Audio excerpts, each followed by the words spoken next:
요한이 요단강 부근 각처에 와서 죄사함을 받게 하는 회개의 칭례를 전하니 선지자 이사야의 책에 쓴 바 광야에서 외치는 자의 소리가 있어 이르되 너희는 주의 길을 준비하라. 그의 오실 길을 곧게 하라. 모든 골짜기가 메워지고 모든 산과 작은 산이 낮아지고 굽은 것이 곧아지고 험한 길이 평탄하여 될 것이요 모든 육체가 하나님의 구원하심을 보리라 함과 같으니라. 요한이 침례받으러 나오는 무리에게 이르되 독사의 자식들아 누가 너에게 일러 장차 올 진노를 피하라 하느냐. 그러므로 회개에 합당한 열매를 맺고 그로 아브라함이 우리 조상이라 말하지 말라. 내가 너에게 이르노니 하나님이 능히 이 돌들로도 아브라함의 자손이 되게 하시리니 이미 도끼가 나무 뿌리에 놓였으니 좋은 열매 맺지 아니하는 나무마다 찍혀 불에 던지리라. 우리가 물어 이르되 그러면 우리가 무엇을 하리까? 대답하여 이르되 옷 두 벌 있는 자는 옷 없는 자에게 나눠줄 것이요 먹을 것이 있는 자도 그렇게 할 것이라 하고 세리들도 침례를 받고자 하여 와서 이르되 선생이여 우리는 무엇을 하리까 하매 이르되 부과된 것 외에는 먹지 말라 하고 군병들도 물어 이르되 우리는 무엇을 하리까 하매 이르되 사람에게서 강탈하지 말며 거짓으로 고발하지 말고 받는 금료를 족한 줄로 알라 하니라. 아멘. 앉으십시오.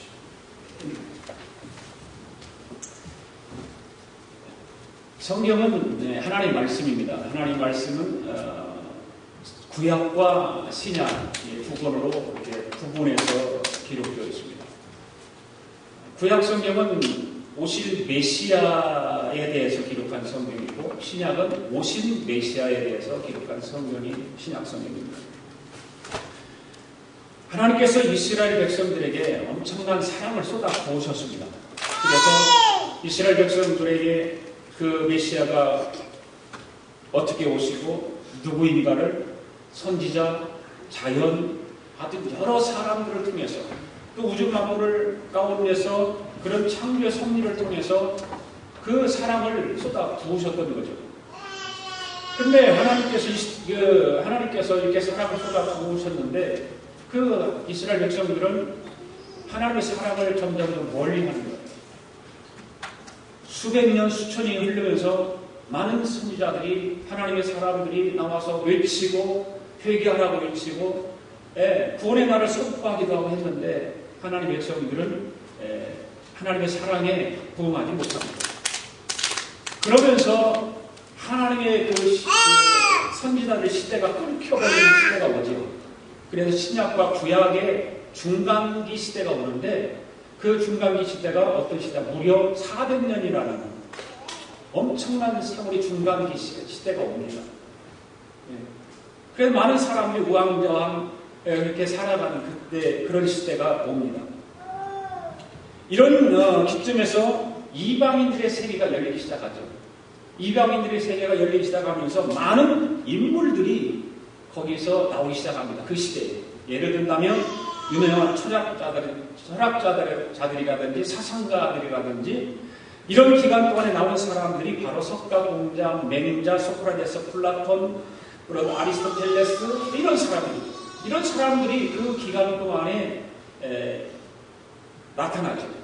그 가운데 이제 하나님의 사역을 했던 선지자들이 또 있었지만 그렇게 많이 활발하게 움직이지 않았던 예레미야라든지 다니엘이라든지 이런 사람들이 그 기간 동안에 많은 사역을 했던 그런 시대입니다.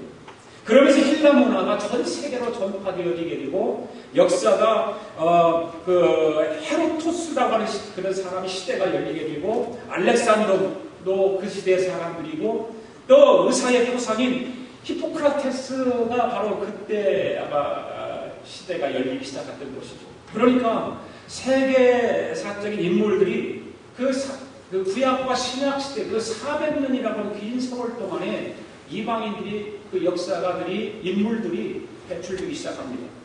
그 외에 그만한 인물들이 나타나지 않았다고 하는 거죠. 생각해 보세요. 그 당시에 그 유명한 사람들 이후에 지금 현대 그런 사람이 나오냐면 안 나와요.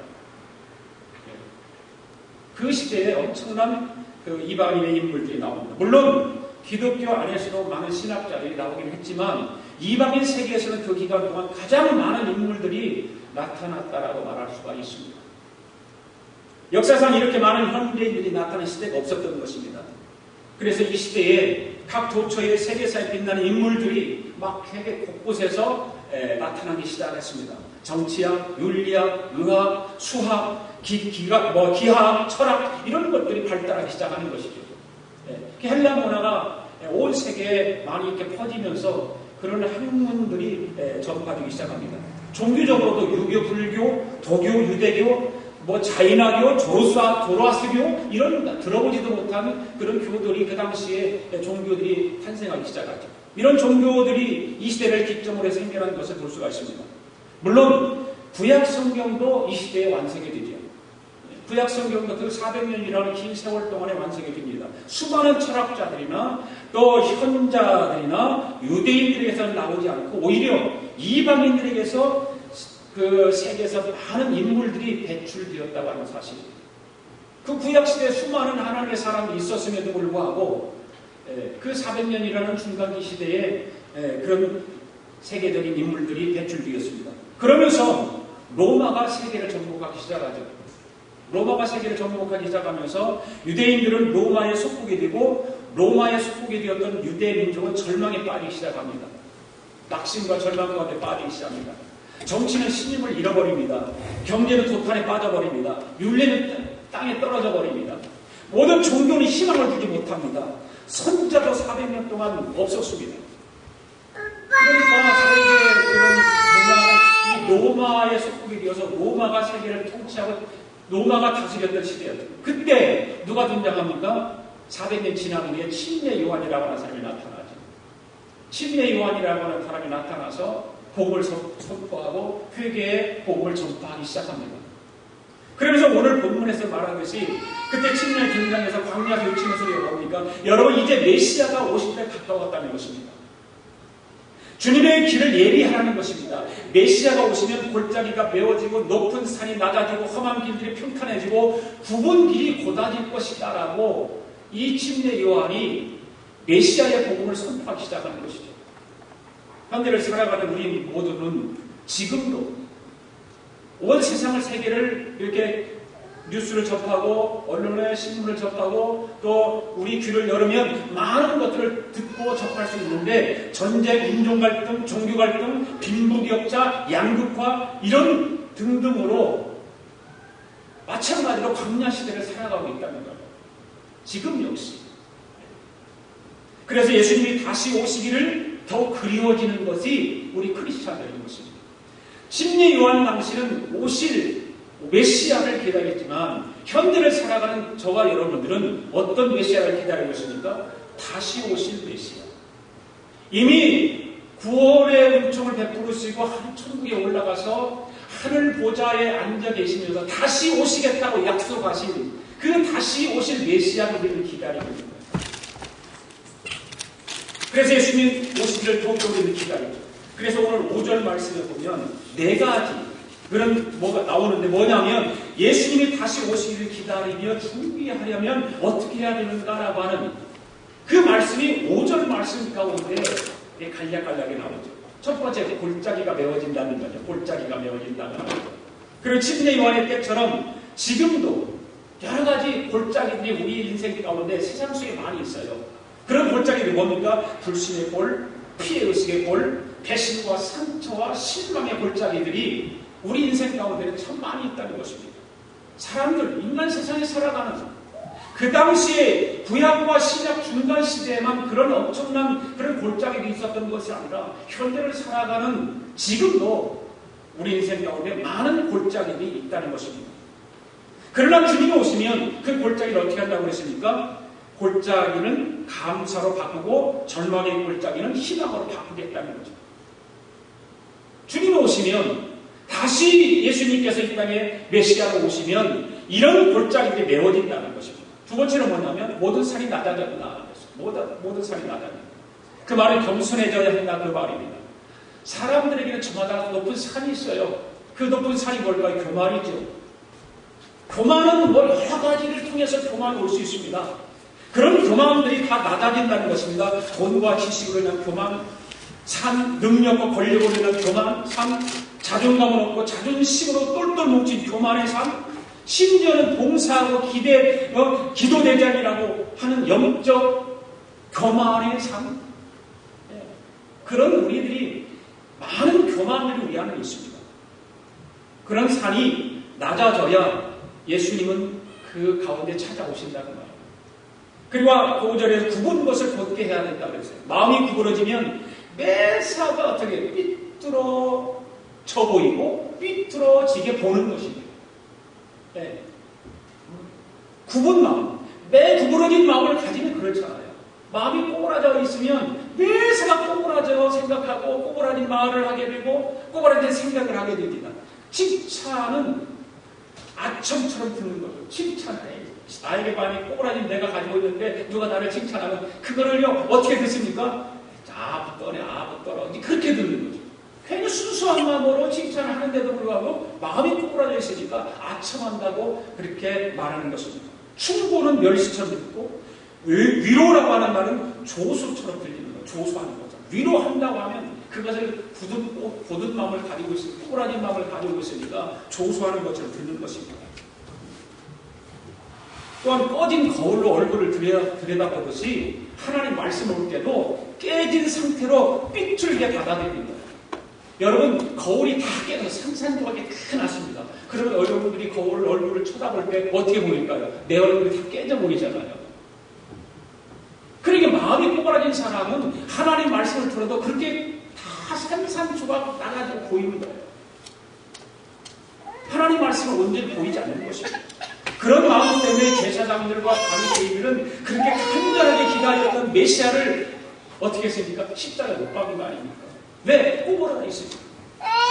메시아가 왔다라고 외치고 그 메시아가 오심을 그렇게 기다렸던 그 사람들 가운데 오셨음에도 불구하고 제사장들과 바리새인들은 그 메시아를 십자가에 못 박아버린 거예요. 왜? 꼬부라진 마음을 가지고 있으니까. 구원 마음이 그토록 무서운 것입니다. 구원 마음. 그 다음에 험한 길을 평탄케 해야 된다고 그러잖아요. 상처받고 배신당하고 여러 어려움을 통해서 마음이 상한 심령들에게 주님이 찾아오시면 깊은 평안과 위로가 넘쳐난 줄을 믿습니다. 또한 주님의 마음을 중심에 모시면 모든 병든 마음이 치유되어지고 절망했던 사람이 희망을 가지게 되고 버림받은 사람이 주님의 품을 찾게 되고 추하게 살던 사람들이 주님의 신부처럼 정결하게 되는 줄을 믿습니다. 그 5절에서 그렇게 말씀하고 있습니다. 저는 오늘 5절 말씀을 드리려고 하는 것이 아니라 6절부터 14절까지 나오는 말씀을 드리려고 해요. 그래서 예수님이 오시기를 기다리며 예비하는데 필요한 세 가지가 그 6절부터 14절 말씀 가운데 있다는 것입니다. 우리는 다시 오실 메시아를 기다리는 사람들입니다. 예. 다시 오실 메시아를 기다리는 사람들이 어떻게 해야 되는가? 그 예수님이 다시 오시기를 기다리며 예비하는 신앙은 어떤 신앙을 가져야 되는가? 우리 6절 말씀, 8절 말씀 보니까 회개하는 신앙을 가져야 된다고 말하고 있습니다. 8절 읽습니다. 시작. 그러므로 회개에 합당한 열매를 맺고 소도 아브라함이 우리 조상이라 말하지 말라. 내가 너에게 이르노니 하나님이 능히 이 돌들로 아브라함의 자손에게 하시리라. 이 8절 말씀은 진정한 회개에 대한 말씀을 하고 있는 것입니다. 회개는 다 알죠, 여러분들이. 회개 다 알죠.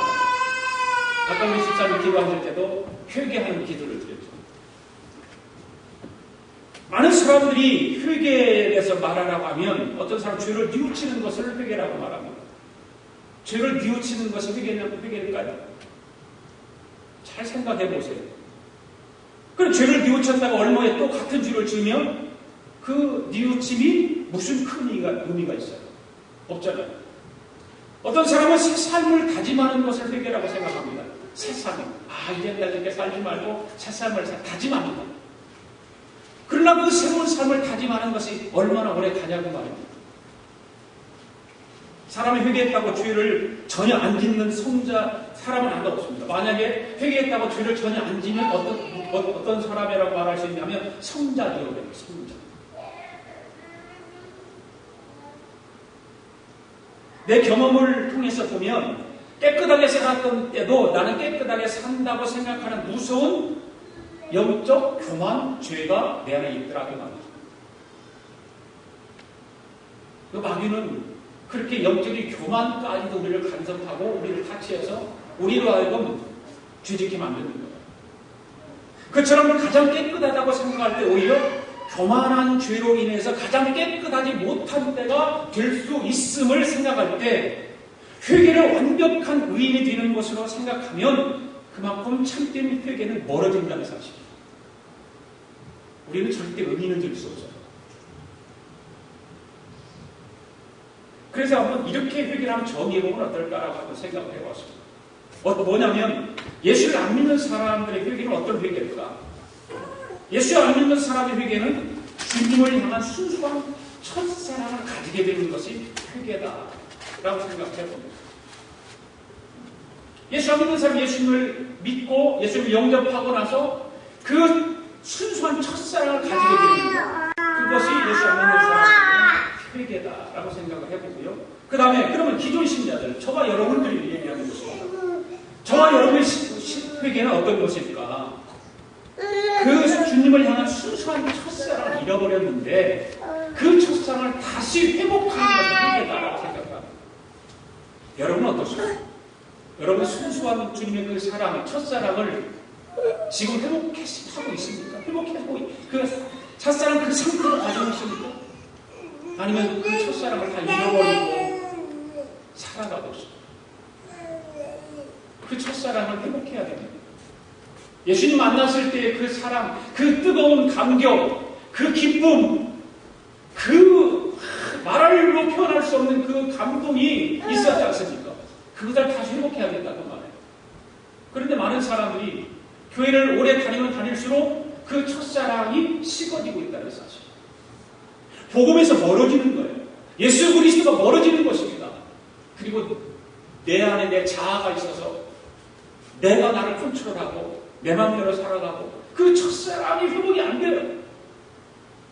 우리는 죄를 지으면 남에게 훔치고 거짓말하고 사기치고 도둑질하고 이러면 그것을 잘못하고 그것을 회개한다고 회개하는데 진정한 그리스도인들의 회개는 뭐냐면 첫사랑을 회복하는 거예요. 십자가에서 멀어졌다면 십자가를 가까이 하는 것입니다. 그것이 진정한 회개라고 생각을 해봅니다. 살면서 잃어버리는 것들 참 많지만 순수했던 첫사랑만은 잃지 않았으면 좋겠다라고 생각을 해봅니다. 사람은 사소한 일에 목숨을 걸고 사소한 일로 상처를 입지 않습니까? 여러분들 가정 안에서도 그렇잖아요. 사소한 일 때문에 부부가 말다툼하고 싸우고 서로 이렇게 갈등도 느끼고 말도 안 하고 그러잖아요. 가정에서 큰 일이 생기면 부부는 더 똘똘 뭉치게 돼 있어요. 하나가 되게 돼 있어요. 더 같이 기도하게 돼 있어요. 그런데 아무것도 아닌 사소한 것 때문에 부부가 갈등을 일으킨다는 거예요. 가만히 보세요. 큰 일이 있으면 절대 갈등 안 생깁니다. 그걸 놓고 기도하고 그것도 마음을 같이 하고 뜻을 같이 해서 그 문제를 해결하려고 하죠. 그러나 의외로 작은 일에 갈등이 커질 때가 많다는 거예요. 그러면서 그러잖아요. 왜 이런 물건을 샀느냐, 안 사도 될 걸 왜 샀느냐, 같이 차 타고 가다가 왜 운전을 그렇게 하느냐, 그런 거 사소한 거잖아요. 왜 식당에서 그렇게 행동하느냐, 그렇게 아주 행동 좀 안 했으면 좋겠는데 거슬리는 거예요. 내 아내가 내 남편이 행동하는 거슬리는 거예요. 그것 때문에 말다툼하잖아요. 왜 치약을 끝에부터 짜야지 몸통부터 짜냐, 이런 거. 그런 거 가지고 부부지간에 이렇게 말하잖아요. 저는 근데 치약 짤 때 치약 짜는 그거 플라스틱이 있어요. 그거 다 껴서 그걸 밀으면 계속 그래서 중간부터 저는 절대 안 짜요. 그런데 우리 집사람은 꼭 중간부터 짜요. 그거 해놔도. 그거 이상하죠. 나는 꼭 끝에 잡고서 그걸 끼고 자는데 우리 집사람은 꼭 중간부터 짜요. 그럼 나는 그 밀어서 또 해놓고 그러죠.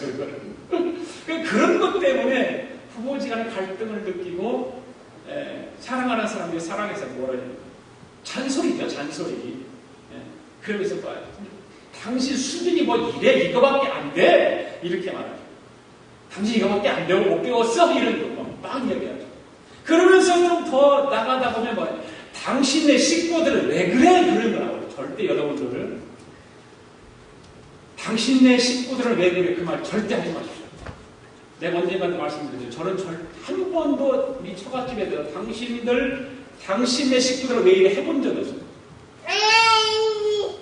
해본 적이 없어요.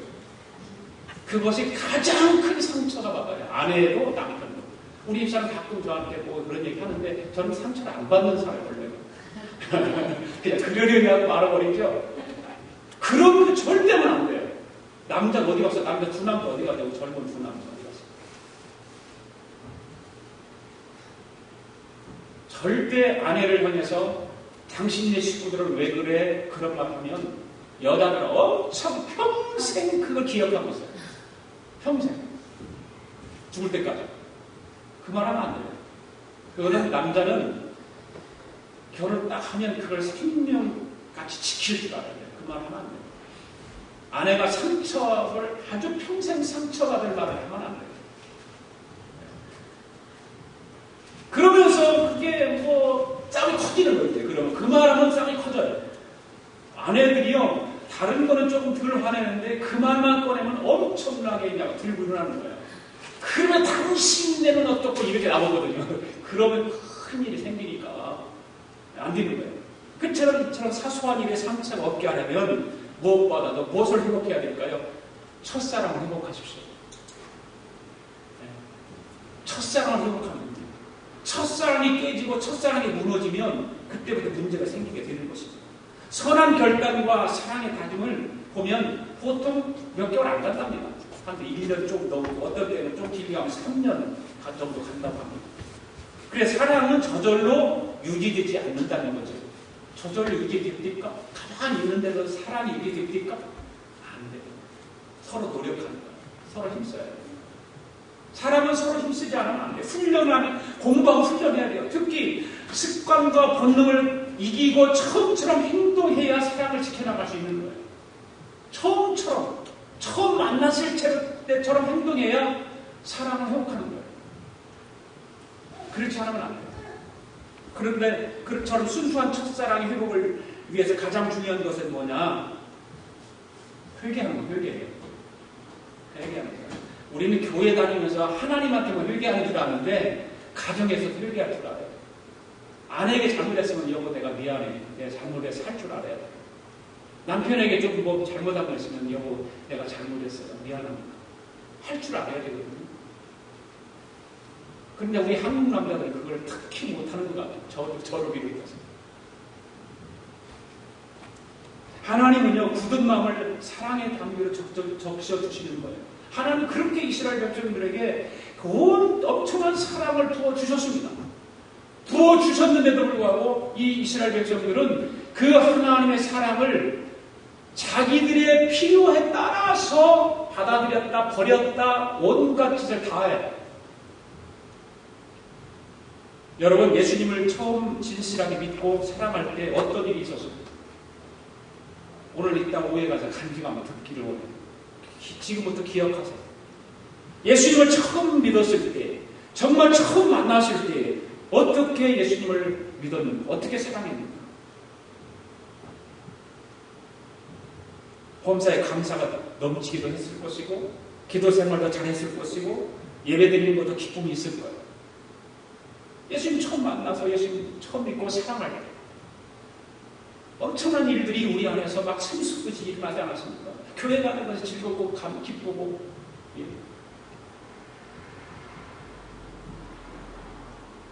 그렇게 예수님 처음 만나서 예수님을 사랑할 때는 어떤 일이 있었습니까? 예수님은 바라봤는데 그것이 점점점 식어지기 시작하면 누구를 바라보게 되냐면 사람 바라보게 돼 있어요. 예수님 바라보지 못하고 사람을 점점점 바라보게 됩니다. 그러면서 점점 첫사랑을 잃어버리고 첫사랑을 회복을 위해서 회개가 그래서 필요하다는 거예요. 회개가. 진심으로 회개하면 세상이 더 아름답게 보이지만 사람이 다 반갑게 보인다는 사실. 진심으로 회개하면 세상이 아름답게 보이고 다 좋게 보이는 거예요. 이게 진정한 회개입니다. 회개를 통해서 우리는 다시 오실 예수님이 우리를 맞아주시고 우리가 만나기 위해서는 그런 회개를 회개하지 안 됩니다. 이것이 성령의 역사죠. 그리고 오늘 본문에서 회개에 합당한 열매를 맺으라고 침례 요한이 외쳤던 것처럼 회개에 합당한 열매가 바로 사랑입니다. 사랑하는 거예요. 사랑을 회복합니다. 첫사랑을 회복하는 것입니다. 그렇게 되면 주님의 임재를 우리는 날마다 우리 삶 속에서 체험하게 될 줄로 믿습니다.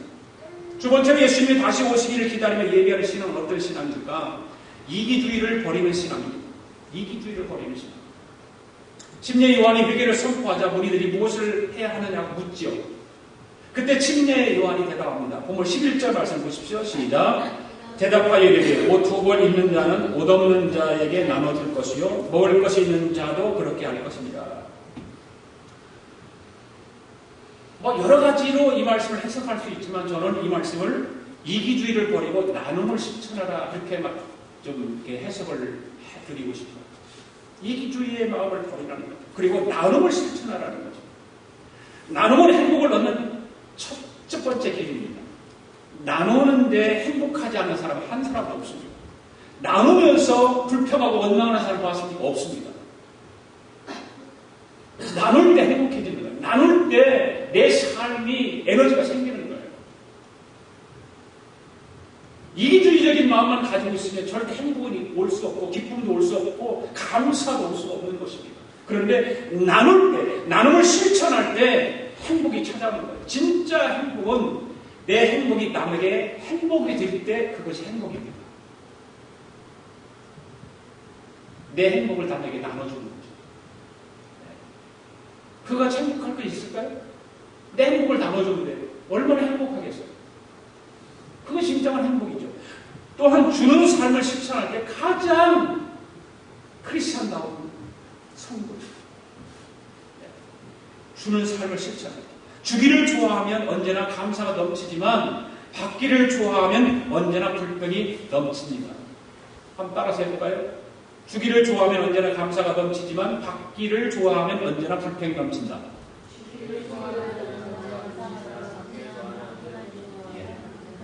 그렇죠. 그래요.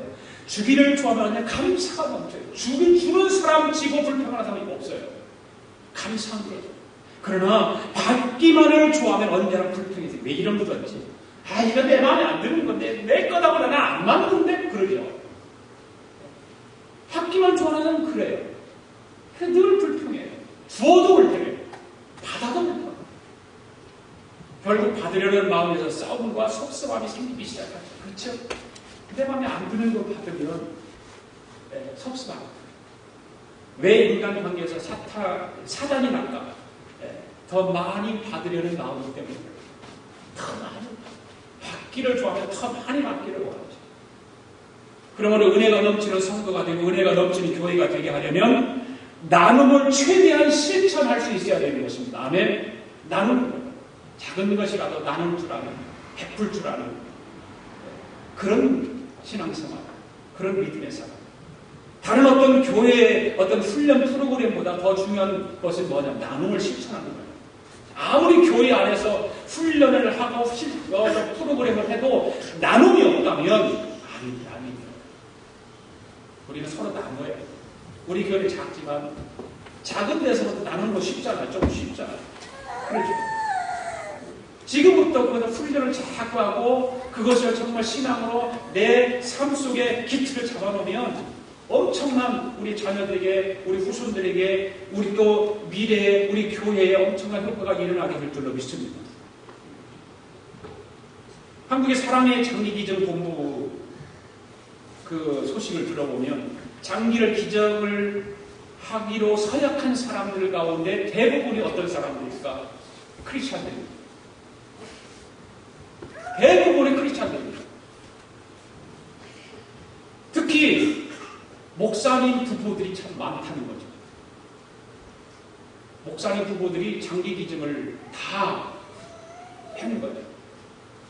그래서 정말 한국에는 그래도 교회가 비친 거예요. 크리스찬들이 비친 거예요. 한국이 어차피 우리 조국이 일년 때문에 복잡하고 시끌고 막 그러지만 그렇지만 그러는데 크리스찬들 때문에 빛이 보이고 소망이 보이는 것입니다. 가끔 스스로 진작에 우리는 나 자신에게 물어볼 필요가 있습니다. 내 관심사는 무엇인가?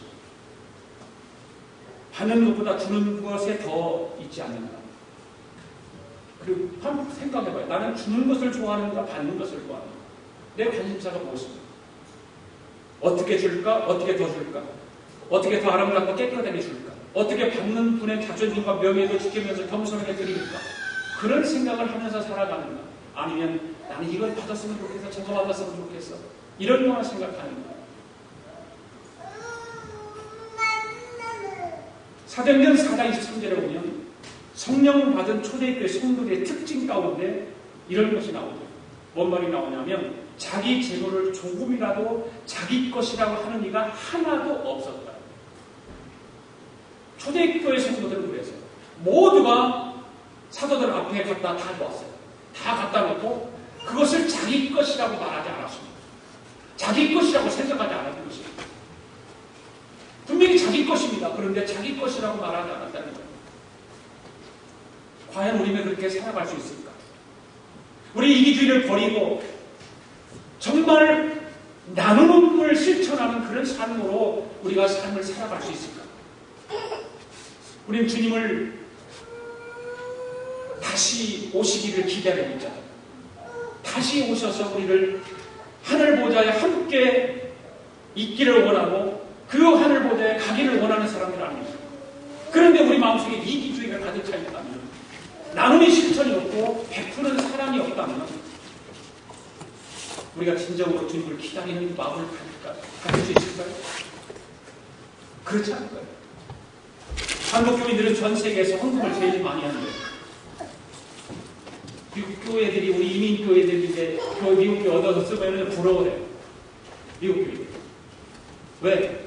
교인 몇 명 안 되는데도 헌금을 많이 하잖아요. 그런데 교회적으로는 큰 일을 잘 못하는 거예요. 헌금은 많이 하는데 교회적으로 큰 일을 못하는 거예요. 이것이 단점이에요. 장점은 헌금을 많이 하는 게 장점인데 큰 일을 못하는 것은 단점이에요. 반면에 미국 교인들은 개인적으로 헌금을 잘 못하는 거예요. 여러분 미국 교회가 선거해 보세요. 1불, 2불, 5불 그거밖에 헌금 안 해요. 이 바구니 여기 있잖아요. 동그라미. 거기 보세요. 그러면은요, 큰 돈 절대 하는 것이 별로 없어요. 그래서 미국 교인들은 개인적으로 헌금을 적게 해도 교회적으로 큰 일을 한다는 거죠. 왜 그럴까? 유산을 잘 처리하기 때문에. 그 미국 교회는 돈이 없어도 신앙생활에서 노인들, 할머니들 돌아가는 거 보시면서 유산을 교회에 다 헌금하고 합니다. 미국 교회는 그래서 큰 일을 하는 것입니다. 교회 자체의 교인이라 헌금을 그렇게 많이 못하지만 내가 죽을 때 내가 가지고 있는 재산을 하나님 앞에 교회에다가 기증하고 가는 거예요. 그러니까 큰 일을 할 수 있는 것입니다. 한국 교인들은 비교적 작은 돈은 교회를 위해 잘 바치지만 큰 돈을 바치나요? 바치는 사람이 있어요. 그런데 재산을 한국 교회에다가 바치는 사람이 있을까요? 없어요. 누구한테 주나요? 재산. 자식이. 점점 저는 한국이 바뀐다고 생각을 합니다. 앞으로 바뀔 거라고 저는 믿습니다. 한국도 바뀔 것입니다. 왜? 교회가 그 일을 이제 앞질러서 가면 한국 사회도 바뀌어지는 거예요. 이제는 기부를 하는 문화가 많이 지금 형성돼 가지 않습니까? 기부한다고 하는 건 좋은 일이잖아요. 그런데 재산을 아니까지도 자식에게 물려주고 자식을 위해서라면 펑펑 막 쏟아붓는 거예요. 그래 미국 교인들은 작은 돈은 잘 안 내지만 큰 돈은 거의 모두가 교회나 대학이나 자선기관에 바치잖아요. 다 그렇잖아요. 많이 듣잖아요. 그래서 미국의 명문 대학들은 장학금이 남아돈다며. 그 명문 대학, 사립대학과 들어가기만 하면 공부는 거의 돈 안 내고도 할 수 있다잖아요. 왜? 장학금이 많고 주위에 그 선배들이 장학금을 많이 기부를 하기 때문에 돈을 그냥 엄청나게 많대요. 하버드 대학, 프린스턴 명문대들이 학생의 95%가 각종 장학금을 받고 학교를 다닌다고 하잖아요. 그래서 기부금은 무조건 받지 않고 가려서 받는데 너무 많으니까. 참 얼마나 멋있는 그런 기부 문화입니까? 장학금을 가려서 받는데 그래서 2008년에 미국 금융위기 전에 미국이 9번째 호황을 있을 때 대학의 기부금이 넘쳤다는 기사가 나왔습니다. 그때 상당수의 명문대들이 각각 20억 달러 이상을 기부를 받았대요. 2조 원이 넘는 엄청난 돈입니다. 당시 서울대에 들어오는 정부 보조금 1천억 원도 안 될 때였다고 합니다. 그처럼 미국 교인들은 번 돈을 다 그렇게 쓰는데 우리는 끝까지 그것을 거머쥐고 자식에게 됩니다. 자식에게. 그리고 결국 자식에게 주면 뭐가 일어날까요? 싸움만 일어나요. 자식들끼리 싸움만 일어나는 거예요. 그거 많이 듣잖아요. 그 돈 때문에, 유산 때문에 자식끼리 의상하고 등 눌리고 원수가 되고 결국 칼부림하고 죽이고 이런 것까지 한다. 자녀에게는 고기 잡는 법을 가르쳐주는 것을 끝나야지 고기를 물려주면 고기도 썩고 그 고기를 관리하는 영혼도 썩는다. 그 방법만 가르쳐주면 됩니다. 근데 고기를 주면 안 됩니다. 유산 남기기 운동본부도 한국에는 돼 있습니다. 거기에 가입된 사람 거의 다 대부분 기독 크리스천입니다. 참 아름답잖아요. 크리스천들이 그런 일에 앞장서서 유산 남기지 않기 운동하는 거예요. 그래서 대학에다 하든지 사회에다 헌안하든지 교회에다 헌안하든지 다 내가 가지고 자식과 물려주지 않고 사회단체에 다 물려주고 자녀들을 만약에 이렇게 교육하고 키운다면 얼마나 자녀들이 그 부모를 보면서 우리의 부모, 엄마, 아빠 최고라고 말하지 않겠어요? 그렇잖아요. 나에게 많은 돈을 물려준 부모가 최고라고 말하는 자녀는 없어요. 그런 모습을 보면서 자란 자녀들이 우리 부모들이 최고라고 말하지 재산 많이 돌려줬다고 우리 부모가 최고라고. 한국의 전직 대통령 지금 어떻게 됐습니까? 숙대가 되지 않았습니까? 나라하고는 다 자기 거로 유산을 나누고 자녀들에게 다 물려줘. 사돈의 8촌까지 다. 그런데 그 사람들을 사돈의 8촌까지 다 죽이는 거죠. 얼마나 망신입니까? 자녀들. 자기 손주들. 감옥에 가게 생겼잖아요. 망신이거든요. 그런 사람들이 우리 부모가 최고라고 하겠습니까? 우리 부모는 우리 아버지는 대통령이었으니까 최고야라고 말하겠습니까?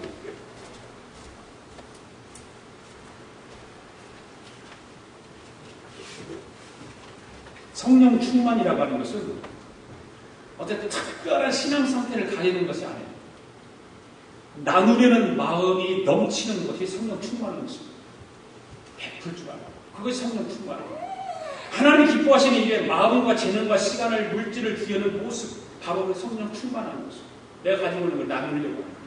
그래서 성령 충만하게 되면 자신을 필요로 하는 사람이 보인다는 거죠. 저분에게는 내 기도와 물질과 사랑의 동역이 필요하다는 것을 안다는 거죠. 그처럼 이기주의를 극복하고 나눔의 사명감으로 넘치는 되는 것이 바로 성령 충만인 것입니다. 할렐루야. 자, 세 번째로 예수님이 다시 오시기를 기다리며 예비하는 신앙은 어떤가? 이웃을 사랑하는 신앙. 이웃을 사랑하는 신앙. 13절 14절 있습니다. 시작. 이르되 부과된 것 외에는 거두지 말라 하고 군병들도 물어 이르되 우리는 무엇을 하리까 하며 이르되 사람에게서 강탈하지 말라 거짓으로 고발하지 말고 받는 금료를 족한 줄로 알라 하며. 지금 침례 요한이요 나눔을 강조하고 있습니다. 그러면서 세리들도 침례를 받으러 그때 나와서 물어요. 세리들이. 선생님 우리는 무엇을 할까요? 그때 침례 요한이 뭐라요? 부과된 세금 외에는 거두지 말라는 거예요. 그런데 그때 세리들 어떻게 했습니까? 부과된 세금 외에 더 걷었어요. 더 걷어서 부과된 세금은 로마에 바치고 더 걷은 건 자기 주머니에 찬 거예요. 찾고 간 거예요. 그거를 침례 요한이 시작한 거 아닙니까? 또 군인들이 와서 물어요. 선생님 우리는 무엇을 할까요? 그때 요한이 뭐라고 해요? 남의 것을 강탈하지 말고 거짓으로 고발하지 말고 받는 금리를 족한 줄 알라. 그렇게 14절에 말하고 있습니다. 이 말씀들을 한마디로 말하면 무엇이라고 말할 수 있을까요? 이웃을 사랑하고 남을 높여주며 살라는 말입니다. 이웃을 사랑할 줄 알고 남을 높여줄 줄, 남을 깎아내리고 짓누르려고 하지 말고 남을 높여주라고. 남을 살려주면 나도 살지만 남을 죽이면 나도 죽는다. 시작. 할렐루야. 이거 할렐루야예요. 남을 살려주면 내가 살아요. 그러나 남을 죽이면 나도 죽어요. 결국 죽어요. 그러므로 공동체 생활을 할 때 서로 화내지 말고 서로에게 냉담하지 말고 가슴에 품은 초콜릿처럼 서로를 녹여주라는 거예요. 녹여주는 감동을 주는 거죠. 바로 이것이 이웃 사랑입니다. 예수님이 다시 오십니다. 믿습니까? 다시 예수님 오십니다. 우리는 그 예수님을 기다리는 사람들입니다. 그 예수님을 기다리는 사람들이 이웃을 사랑하지 않고 이웃을 가슴에 품지 않고 어떻게 공동체 생활합니까? 공동체 생활에서 맨날 화나내고 남 지적이나 쌓고 하면 그 공동체는 깨지는 것입니다. 그처럼 서로에게 필요한 존재로 녹아질 때 하나님 그 관계 속에 임재하실 줄로 믿습니다.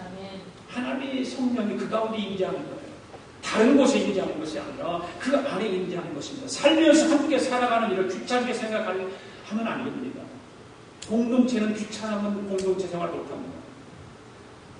우리는 온 세계도 사랑해야 되지만 가까운 이웃을 사랑할 줄 알아야 됩니다. 할렐루야. 이웃을 사랑하고 여러분 소중히 여길 수 있기를 바랍니다. 복이라고 하는 것은 결국 뭐냐? 사랑을 얻는 거 아닙니까? 저는 그렇게 제 아내하고 기도를 참 인복을 좀 달라 기도해요. 저는 많이 기도해요. 인복. 사람 얻는 것이 굉장히 복이거든요.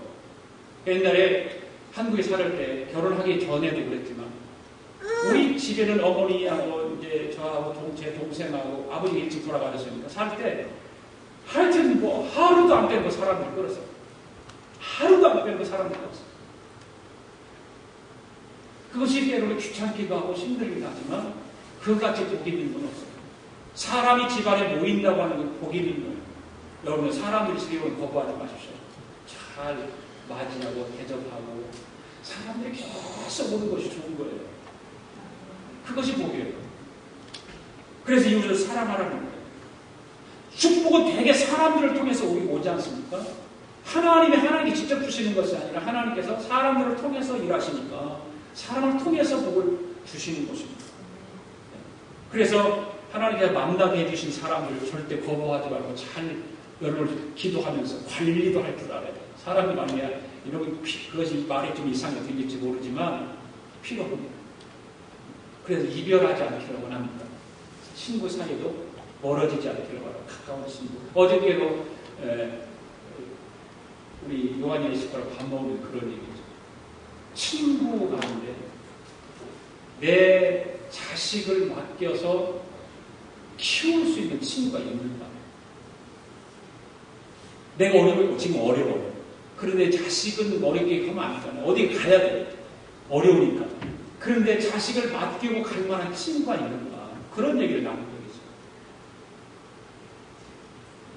내가 어려울 때 친구가 정말 기꺼이 모든 걸 나에게 줄 수 있는 친구가 있는가? 여러분들은 그런 친구를 둘 수 있게 바라요. 그런 친구를 둘 수 있게 바라요.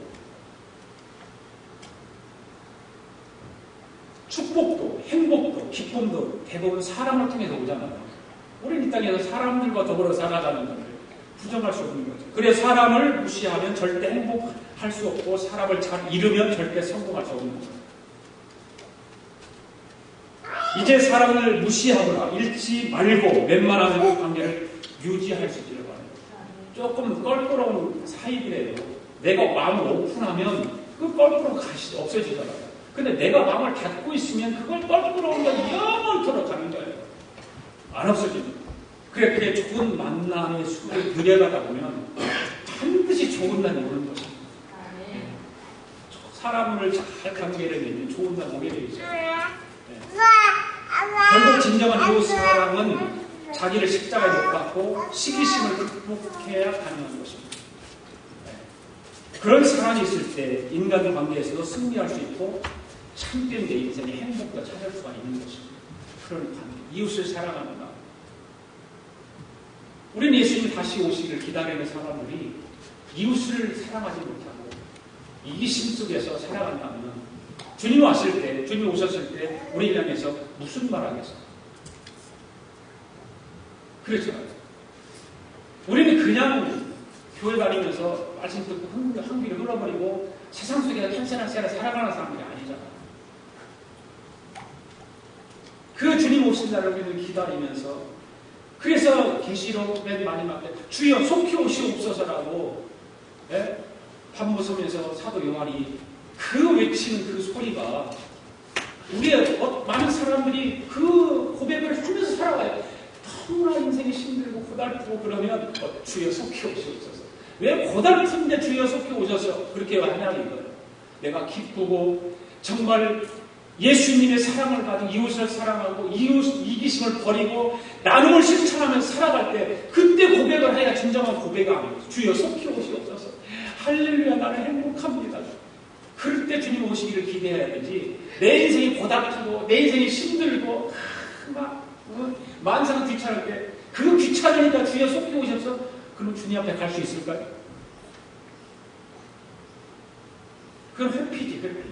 내 삶에 좀 잠시 도망가고 싶은 마음, 여기서 좀 머물러 있지 않고 싶은 마음, 떠나고 싶은 마음, 그런 마음이 있으니까 그런 마음이 하는 거예요. 사랑하는 성도 여러분, 이 한 주간도 우리 모두가 예수님의 다시 오시기를 기다리면서 그런 마음을 가지고 예비하는 그런 한 주가 되기를 바랍니다. 기도하겠습니다. 하나님 아버지, 감사합니다. 예수님이 다시 오시기를 기다리며 예비하는 우리 신앙이 되게 하시고, 우리의 이기심과 이웃을 사랑하지 못하고 정죄하고 미워하는 잘못된 우리의 삶을 회개하며 예수님이 다시 오시기를 기다리는 예비하는 우리 신앙인들이 되게 하여 주시옵소서. 이 한 주간도 성령님께서 우리와 동행하여 주시고 인도해 주옵소서. 감사드리며 예수님의 이름으로 기도드립니다. 아멘. 다 일어나셔서 주님 다시 오실 때까지 나는 이 길을 가리라. 여러분의 맡은 사명을 따라 갈 수 있기를 바랍니다. 그 길이 좁은 문이라도 좁은 길을 갈지라도 십자가 가지고 갈 수 있기를 바랍니다. 주님 다시 오실 때까지 나는 이 길을 가리라.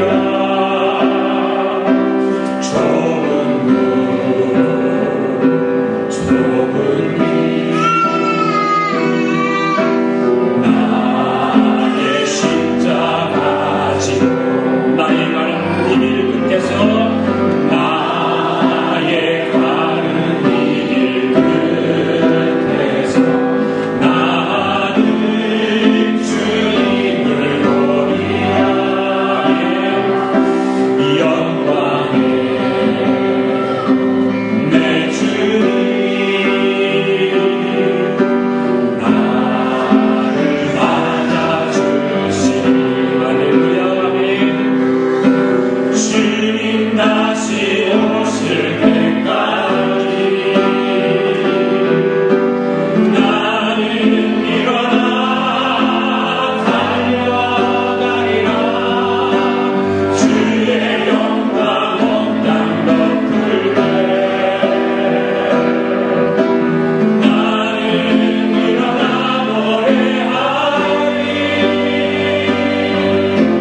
하나님 아버지 감사합니다.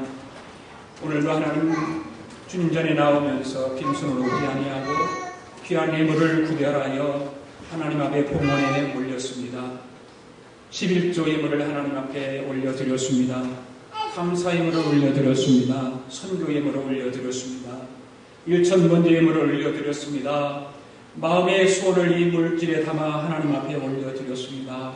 오 주님, 이 귀한 예물 사랑하는 성도들이 한 주간 동안 정말 하나님의 은혜 가운데 살면서 감사함으로 올려드렸사오니 받아 주시옵소서. 성도들에게 복을 허락하여 주시옵소서. 하늘의 신령한 복을 허락하여 주시옵소서. 이 땅에 기름진 복을 허락하여 주시옵소서. 아버지께 영광이 되는 귀한 예물을 되도록 하나님 써주시옵소서. 하나님의 나라가 세워지게 하시고 하나님의 영광이 아버지 이 땅에 임할 때까지 예물을 통해서 복되게 사용되어지는 귀한 물질을 축복하여 주시옵소서. 오늘도 사랑하는 성도들, 헌신하는 그 헌신들, 충성, 또 하나님 앞에 모든 걸 다짐하며 참으로 봉사하는 그 일들 축복하여 주시고 하나님께 영광이 될 수 있도록 인도하여 주시옵소서. 이 예물이 하나님 아버지 30배, 60배, 100배 결실을 맺게 하시고 하나님의 교회가 하나님의 일을 하는데 어려움이 없도록 아버지 놀라운 기적들이 일어나게 하여 주시옵소서.